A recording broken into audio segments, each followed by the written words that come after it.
morning, because we're talking about the business of business in our Caribbean community, because regional integration is one of the key words you will hear popping up every so often, except when you had to cuss the West Indies selectors for not picking the people from your island, which is a different story. It's not only popular with the politician, but also among the business community. It will be the subject of the Trinidad and Tobago Chamber's annual business luncheon, under the theme this year of We Are Better Together, CSME implementation and the role of the private sector. It's coming up on Thursday at the Hyatt Regency. They have a few spots still available, and we'll give you the contact information as to how you can fill those spots. And to give us more information on the event itself and the importance of such a dialogue, we're joined by the CEO of the TNT Chamber, GABRIEL FARIA, and ANAND PASCAL, who is the president of Guardian Life of the Caribbean Limited. Good morning, gentlemen. Thanks very much for joining us. Mr. FARIA, so let's give everybody the basic information on the event. What can people look forward to on Thursday?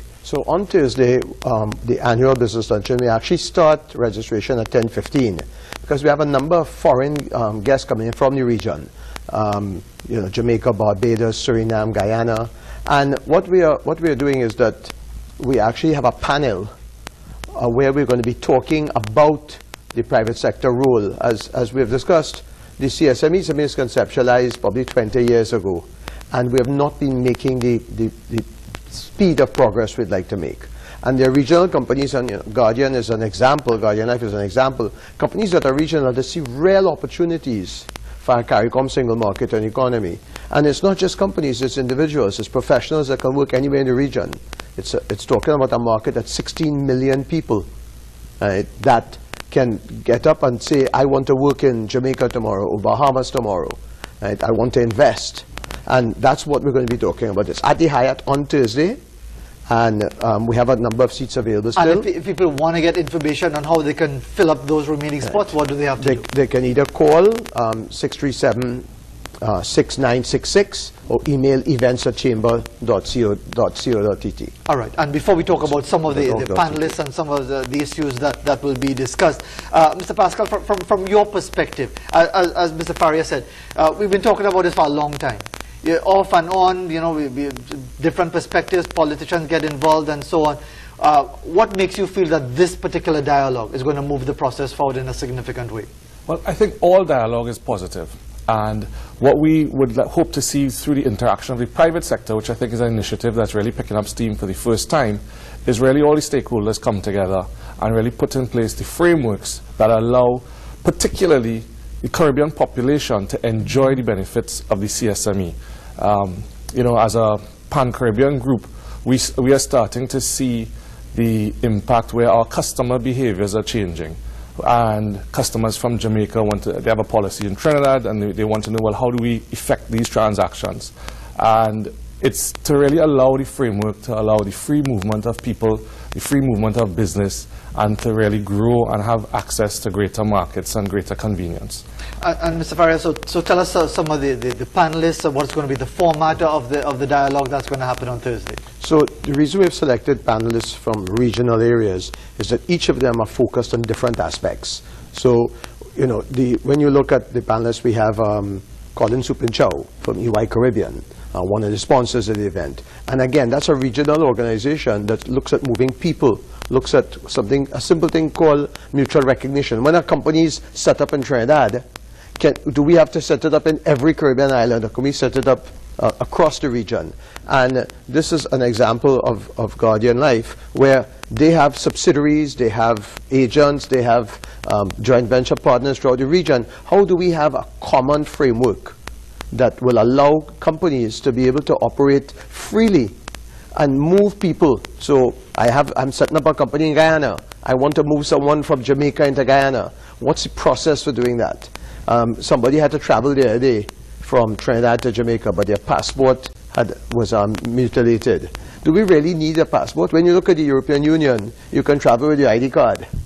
You know, and that's where the CSME really works. And just on that point, you mentioned moving around the Caribbean. I'm sure you'll recall that during the Cricket World Cup of 2007, all the barriers came down, right, and then went back up right after. I mean, from your perspective, Mr. Pascal, what does that say? Is it really that we need to have a specific motivation tourists coming in for the World Cup, plenty money and all that kind of thing. Why is it so difficult for us to see that we all stand to benefit from a properly functioning single market and economy? Well, I'm not going to say what was the difficulties in the past per se, but I'll say that where we do have a common goal, we can see how we can get things done. And I think that's what we are attempting to do through this initiative and through the Prime Minister Motley's guidance to make sure that we really bring this to fruition for the benefit of all our people. And you mentioned, Mr. Faria, before we came on here, Prime Minister Motley of Barbados and her intervention last year when she was in Trinidad, we were speaking to the business community. Do you get a sense that there's a real desire, and whether it's really triggered by politics or the economic realities, do you get a sense now that this is really the opportunity for us to achieve this? Well, I want to recognize the efforts of Prime Minister Motley, because I believe that coming on as the new head of the CSME, she has made a bold step. She has brought the private sector into the meetings of the Caribbean heads of government. So we actually went in and sat in that forum. And I hope that this is the start of an intervention where they will take the recommendations of the private sector, because we can move it forward. You know, to that end, when you look at the companies that are involved in our business luncheon, they're all regional. First Citizens has companies throughout the region. They're one of our sponsors. EY, again, B-Mobile has well, they have the reach around the region, and then Guardian Group is on that. So a lot of companies don't operate on a single rock. A lot of our, I mean, your own company, One Caribbean Media, it's called One Caribbean Media, right? And I think you have companies in Guyana. And so we need to recognize that our home market is not a rock called Trinidad or St. Vincent or Grenada. We are operating in a region of 16 million people. PM Alan Chastanet says the world sees us as one. Although the world of the Caribbean isn't too much fond of Alan Chastanet right now, given the meeting at Mar-a-Lago and what other prime ministers have to say. Let them deal with that. They'll go deal with that situation. But Mr. Pascal, for you, what are you hoping comes out of a dialogue like this? Because it's all well and good to talk nice and pretty and all that sort of thing. What would you like to see as far as moving this process forward? Well, moving this process forward, we'd like to see some real initiatives come out of it that make certainly the ease of doing business across the region better, and that will ultimately benefit the populations as a whole. In our sphere of the world, in life insurance or in insurance in general, you know, the multiple regulators we have to deal with, the multiple financial standards, when we all have very common backgrounds, creating investment opportunities, because ultimately long-term insurance is about investing in infrastructure for the future, for the development and prosperity of our clients. And where we get those opportunities through the expanded markets, then that could only redound to everyone's benefit in the long run. Governments, policyholders, and the organizations in between.